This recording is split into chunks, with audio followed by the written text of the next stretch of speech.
Bonjour et bienvenue dans ce 56e décryptage consacré à une exploration fascinante de la sourate Al-Waqi'a. C'est un texte d'une profondeur absolue et aujourd'hui, on va s'appuyer sur les analyses remarquables du cheikh Adil Mohamed Khalil. On va se concentrer spécifiquement sur le classement et les rangs ultimes de l'humanité lors du jour de la résurrection. Le but, c'est vraiment de rendre tous ces concepts eschatologiques complexes hyper clairs et accessibles. Alors, au menu de notre analyse, on verra d'abord l'événement inéluctable, ensuite les trois rangs de l'humanité, puis on s'attardera sur les preuves du Créateur au quotidien et on terminera par la sacralité du Coran. Allez, on rentre dans le vif du sujet. Première étape de notre parcours, l'événement inéluctable, cette fameuse réalité cosmique indéniable. Ça pose d'emblée le décor de manière assez vertigineuse. En fait, le terme même d'Al-Waqi'a se traduit littéralement par l'événement. Mais attention, le matériel source précise bien qu'on parle du moment fatidique de la résurrection. Imaginez un peu, c'est décrit comme un instant d'une telle intensité que la terre tremble et les montagnes s'effondrent carrément. C'est vraiment le moment de vérité, celui où toutes nos petites questions terrestres sont révélées telles qu'elles sont, dépouillées de la moindre illusion. Ce qui nous amène à la deuxième partie, les trois rangs de l'humanité. C'est ici qu'on aborde la manière dont l'humanité entière sera catégorisée lors de ce jugement. L'exégèse est hyper structurée là-dessus. Elle divise la totalité de l'humanité en trois groupes bien distincts, sans exception.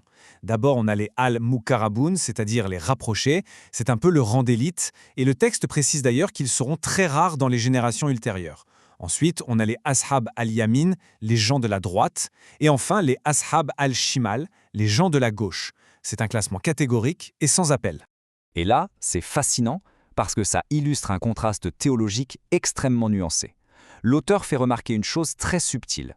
Quand le texte parle des récompenses pour les gens de la droite, il ne liste pas immédiatement pourquoi ils sont récompensés. C'est présenté comme une pure grâce, une générosité divine absolue. En revanche, pour les châtiments des gens de la gauche, les causes sont explicitement détaillées. Donc ça met vraiment en lumière une justice divine d'une précision chirurgicale d'un côté, basée strictement sur nos actes terrestres, et une miséricorde immense de l'autre. Troisième grand point, les preuves quotidiennes du Créateur. Comment la puissance divine se manifeste concrètement dans notre quotidien le plus banal. Ça amène une vraie question de fond, une question qui bouscule un peu. Est-ce qu'on prend vraiment le temps d'observer les miracles cachés dans les choses les plus simples de notre monde? À quelle fréquence passe-t-on complètement à côté juste par simple habitude? Eh bien, pour nous faire réfléchir, l'exégèse montre que la sourate énumère avec beaucoup de grâce 4 preuves de la puissance divine, des choses qu'on peut tous observer.